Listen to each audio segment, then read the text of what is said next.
Then take a look at the VEVOR air hose reel. So it actually comes with an air gun, and we have an extension for that if we want it. And it has a hook on the back so we can hang that guy up if we want to. I do appreciate this already comes with a 1/4" quick disconnect.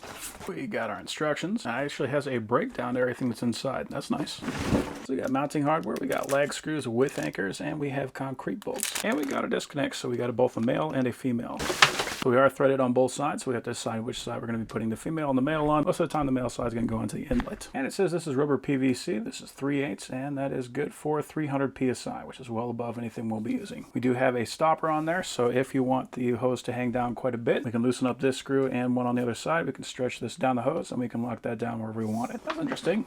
So this actually has a handle so we can carry it around if we want to. But the main purpose for something like this is going to be to mount it.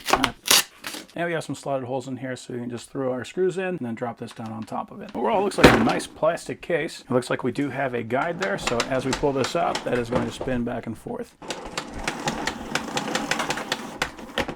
Nice. So that way we don't have to worry about that hose getting tangled up on the inside. So it looks like the 9/32 was a little small, and we go up to a 5/16.